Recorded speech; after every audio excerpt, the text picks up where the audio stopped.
अस्सलाम वालेकुम व्यूअर्स, कैसे हैं आप सब? खैरियत से हैं व्यूअर्स? आज हम इस अपनी वीडियो में Oxford mathematics 7th addition book 1 exercise 4A इससे हम डिस्कस करेंगे। क्वेश्चन फर्स्ट है इसका। इसमें यह पूछा गया कि write down N algebraic expression for each of the following statements आपके पास दी हुई हैं, तो उनको आपने अलजेब्रिक एक्सप्रेशन में लिखना है। अलजेब्रिक एक्सप्रेशन अब क्या होती है, उसमें आपके पास एक्स और वाई वेरिएबल्स इन्वॉल्व होते हैं, उसमें मैथमेटिकल ऑपरेटर्स इन्वॉल्व होते हैं, तो आपने उसको एक इक्वेशन की फॉर्म में लिखना है। अभी मैं आपके सामने लिखता हूँ। फर्स्ट इसका पार्ट है कि add 5y to the product of a and b। अब देखिए ये साफ इससे ज़ाहिर हो रहा है कि a और b का प्रोडक्ट है, a एंड b का ये प्रोडक्ट है। तो क्या है a और b का प्रोडक्ट? ये है आपके सामने। 5y को इसमें ऐड करना है, तो क्या अकॉर्डिंग टू गिवन स्टेटमेंट आपने लिखना है according to given statement, ATGS abbreviation इसकी है, according to given statement. 5y को आप ऐड कर रहे हैं, किस में ऐड कर रहे हैं? ऐड 5y, आपने 5y को ऐड कर दिया, किस में ऐड करना है? a और b के प्रोडक्ट में, यानी a इंटू b के प्रोडक्ट में। आप इसको ऐसे भी लिख सकते हैं ab प्लस 5y। ये आपका रिक्वायर्ड आपकी अलजेब्रिक एक्सप्रेशन है। देखिए इसमें a है, b है, ये कांस्टेंट है, y है, और ये मैथमेटिकल ऑपरेटर प्लस इन्वॉल्व है इसमें। पार्ट बी को ज़रा देखें। पार्ट बी में है सब्ट्रैक्ट 3। मैं पहले लिख लेता हूँ, सब्ट्रैक्ट 3, यानी 3 को आप माइनस करें from the cube of f, from the cube of f। देखिए इसमें हम क्या करेंगे सोल्यूशन में, क्यूब ऑफ f, पहले तो हम ये देखते हैं ये क्या है, वो है f cube. Cube of f का मतलब है f क्यूब। 3 को आपने सब्ट्रैक्ट करना है, यस हम इसको सब्ट्रैक्ट करेंगे किस में से? f क्यूब में से। Subtract 3 from the cube of f, तो f क्यूब माइनस 3 हमने इसको इस फॉर्म में लिख दिया। ये आपकी गिवन स्टेटमेंट की अलजेब्रिक एक्सप्रेशन की फॉर्म है। उसके बाद थर्ड स्टेप में, मतलब आपके पास जो थर्ड पार्ट सी है, उसमें देखिए multiply k by 6q, multiply k by 6q। आपने इसको मल्टीप्लाई करना है k को 6q के साथ, तो क्या लिखेंगे सॉल्यूशन में इसका? देखें मल्टीप्लाई है, तो आपने 6kq इस फॉर्म में आपने लिख देना है। तो थोड़ा सा आपने इस चीज़ का ध्यान रखना है, अल्फ़ाबेटिकल ऑर्डर आपने उसको डिस्टर्ब नहीं करना। k जो है वो q से पहले आता है, इसलिए मैंने k पहले लिखा, q बाद में लिखा। और जो आपके पास इंटीजर होता है वो आपने स्टार्ट में लिखना होता है, कांस्टेंट टर्म जो भी होती है वो स्टार्ट में। 6kq, अगर हम इसको ऐसे भी लिख लेते हैं, अगर फ़र्ज़ करें हम लिखते हैं जी 6q के, ये ठीक है, लेकिन ज़्यादा जो सूटेबल है वो KQ है, क्योंकि K जो है वो अल्फ़ाबेटिकल ऑर्डर में KQ से पहले आता है। ये आपका रिक्वायर्ड आपकी अलजेब्रिक एक्सप्रेशन है गिवन स्टेटमेंट की, ठीक है। उसके बाद अब आप देखें डी पार्ट। डी पार्ट है डिवाइड 2w, डी पार्ट है जी डिवाइड 2 ओमेगा, ये w है, w I think, divide 2w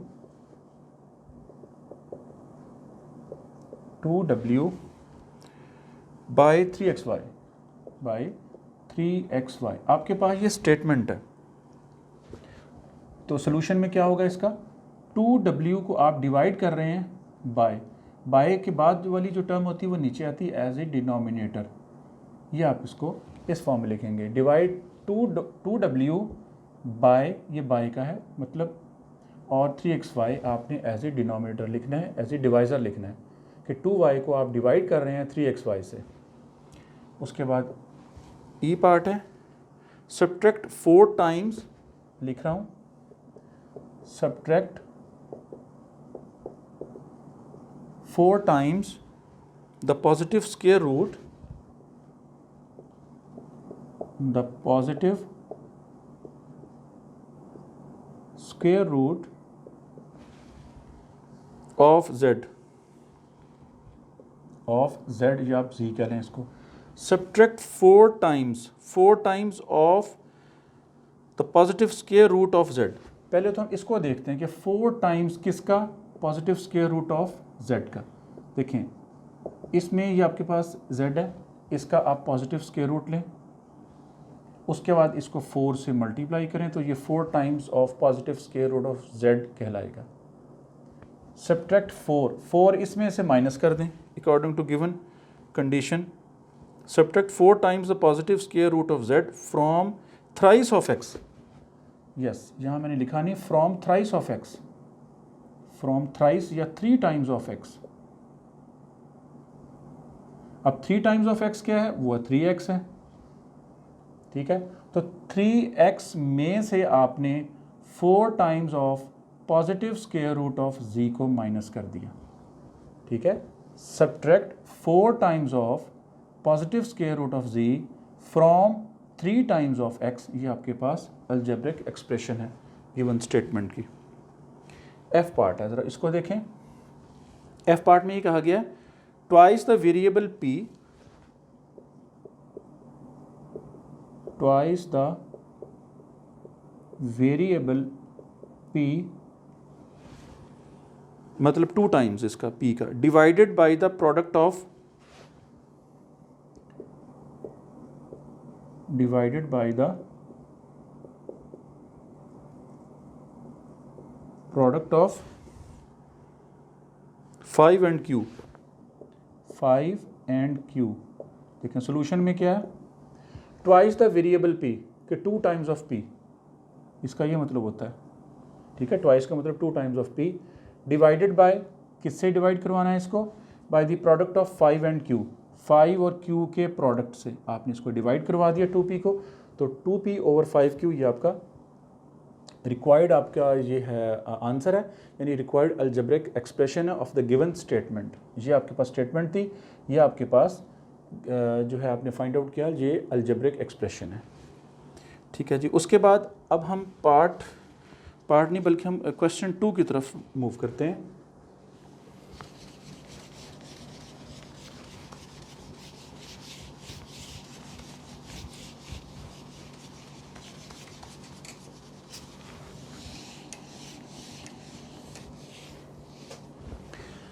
देखिए क्वेश्चन 2 में हमसे क्या पूछा गया, गिवन दैट, आपके पास गिवन है G x is equals to 6, y is equals to -4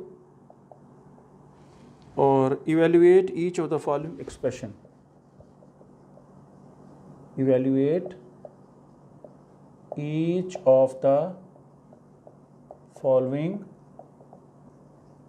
expressions. अब एक्सप्रेशंस आपके पास कौन कौन सी हैं, पार्ट ए को ज़रा देखिए। पार्ट ए में 4x माइनस 7y, इसमें आपने x और y की वैल्यू पुट करनी है, यहाँ पे x की, यहाँ पे y की। सोल्यूशन में देखें 4 इंटू ब्रैकेट में आप x की वैल्यू 6 लिखेंगे, यहाँ ब्रैकेट में आप y की वैल्यू -4 पुट करेंगे, यहाँ पे इक्वल साइन, 6 4 24 प्लस में है, और माइनस इंटू माइनस ये मल्टीप्लाई को शो करता है, ये ब्रैकेट का sign, minus into minus plus, 7 4 28। अब ये प्लस 24 और ये प्लस 28, इसको आप ऐड कर लें, प्लस कर लें, सेम साइन है, क्वेश्चन प्लस का है और आंसर में बढ़ेगा साइन, यानी प्लस 8 + 4 12, 2 + 2 4 + 1 5 52। ये आपके पास रिक्वायर्ड आंसर है। ये आपने इसको इवेल्युएट कर लिया, 4x - 7y को आपने x 6 पुट करते हुए और y -4 पुट करते हुए। बी पार्ट को ज़रा देखिए, बी है 5x over 3y, 5x over 3y plus x ऐसे है जी। अब आपने x और y की वैल्यूज़ पुट करनी है। सोल्यूशन में देखें और से, इस x की जगह 5 इंटू ब्रैकेट में आप लिखें 6 डिवाइडेड बाई, इस y की जगह y आप पुट कर दें -4 और ये प्लस, और यहाँ आप लिखें 6 की जगह 6 x की आपने वैल्यू पुट कर दी 6। अब जिसके नीचे कुछ नहीं है उसके नीचे 1 है, यहाँ भी आप 1 लिखें डिनोमिनेटर, आसानी हो जाएगी समझने में। 6 5 30 -4 3 12 प्लस 6 ओवर 1। ये माइनस आप ऊपर भी पुट कर सकते हैं, कैसे, यहाँ से मैं अरेज करके यहाँ पुट कर दिए, एक ही बात है। अब आप देखें इसको आप 12 से मल्टीप्लाई करें, इसको भी 12 से। क्यों मैंने 12 से मल्टीप्लाई किया? ताकि डिनोमिनेटर सेम हो जाए। तो क्या होगा, -30/12 प्लस 12 6 आर 72/12 इक्वल साइन आप पुट कर दें यहाँ पे। अच्छा जी, अब आपने क्या करना है? अब देखें आपका एलसीएम तो आ गया 12, क्योंकि सेम हो गया आपके पास डिनोमिनेटर, उसको वन टाइम लिखें तो एलसीएम है -30 प्लस 72।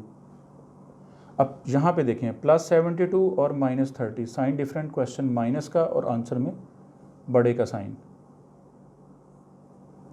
+2 - 0 2 7 - 3 4 +42 क्या आ जाएगा, +42/12। कैंसिलेशन देखने होती है, पॉसिबल है, यस।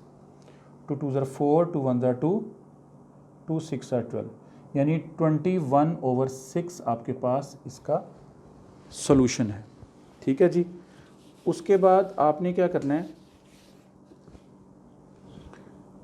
21/6 आपके पास फर्स्ट, ये आपका सॉल्यूशन सेट आ गया जी, आपके पास सॉल्यूशन है। उसके बाद अब हम करेंगे थर्ड पार्ट, सी पार्ट है, इसको मैं अरेज कर रहा हूँ।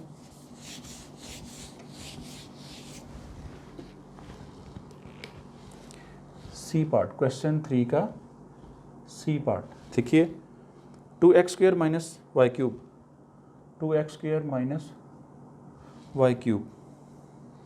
अब x की वैल्यू क्या पुट करेंगे, 6 सॉल्यूशन में, 6 होल स्क्वायर माइनस y की वैल्यू आप पुट करेंगे -4 होल क्यूब।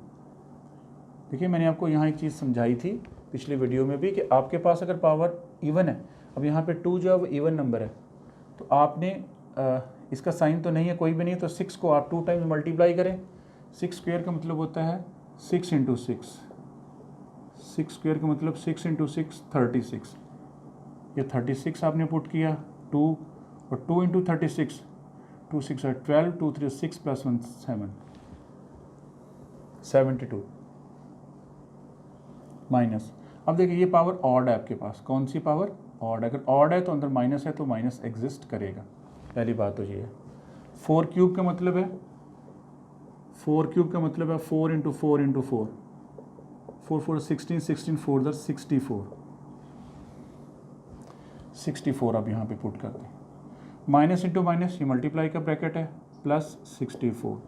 अब देखें +72 और +64, आप इसे प्लस कर लें, 4 + 2 6 7 + 6 13, सेम साइन क्वेश्चन प्लस 136 136 आपके पास ये आंसर आ गया पार्ट सी का। उसके बाद इसका पार्ट डी है, लास्ट पार्ट है इस क्वेश्चन का। पार्ट डी में 3x + x/y, 3x + x/y -y², देखिए -y²। मैं x और y की वैल्यूज़ पुट करूँगा, जस्ट और कुछ भी नहीं है। यहाँ पे x की वैल्यू आपके पास 6 है, ब्रैकेट में 6 पुट करें, x की वैल्यू फिर 6 है, यहाँ पे 6 पुट करें, y की वैल्यू आपके पास नीचे -4 है, यहाँ पे -4 पुट करें, ये माइनस y की वैल्यू फिर आपके पास -4 है, तो -4 होल स्क्वायर।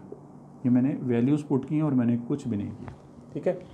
अब आपने क्या करना है, 6 3 = 18, और ये देखिए ये माइनस नीचे लिखी हुई है, मैं आपको बताया था कि इसको ऊपर भी लिख सकते हैं। जब आप ऊपर लिखेंगे इस तरह, थोड़ा सा वजाहत से मैं लिख देता हूँ, -6/4 ऐसे, और ये प्लस ये माइनस मल्टीप्लाई होंगे, ठीक है। तो यहाँ पे क्या आ जाएगा, 18 - 6/4, कुछ इस तरह की फॉर्म बनेगी, ठीक है जी। उसके बाद अब देखें ये माइनस ये वाला, और ये पावर इवन है, अगर पावर इवन है तो अंदर माइनस जो साइन है वो प्लस हो जाएगा, ठीक है। और 4² का मतलब होता है 4 × 4 16। अब ये माइनस इंटू प्लस, ये मल्टीप्लाई हो रहा है, माइनस इंटू प्लस माइनस होता है, और ये 16 आपने लिख दिया। अब आप देखें इसको आप सिंप्लीफाई करना चाहें तो कर सकते हैं ऐसे, 2 2 ज़र 4 2 3 ज़र 6, यानी 18 - 3/2 - 16, ये आपके पास ये फॉर्म आती है। अब आप क्या करेंगे, 18 के नीचे कुछ नहीं है तो 1 है डिनोमिनेटर, 16 के नीचे कुछ नहीं है तो उसका भी डिनोमिनेटर 1 है। एलसीएम अब आपने लेना है, 2 एलसीएम आएगा, इसको भी 2 से मल्टीप्लाई करें, ऊपर भी 2 से मल्टीप्लाई करें, इसको भी 2 से मल्टीप्लाई करें ताकि ये 2 2 सेम हो जाए, ऊपर भी 2 से मल्टीप्लाई करें। यहाँ पे आपके पास ये डिनोमिनेटर सेम हो गए, तो आप 18 2 ज़ा 36 करें, 36/2 -3/2 -16 2 ज़ा 32/2 इक्वल साइन पुट करें। अब 36 प्लस में है और ये आप इसको ऐसे लिखेंगे, 36 प्लस में है -3 और -32/2 एज एलसीएम इसे लिखें, प्लस 36 और -3, ये देखें प्लस 36 -3 आपके पास प्लस 33 है और ये -32 है, नीचे आप 2 लिखें, प्लस 33 -32 1/2 आपका रिक्वायर्ड आंसर है। ये आपके पास क्वेश्चन 2 का डी पार्ट कंप्लीट हो गया।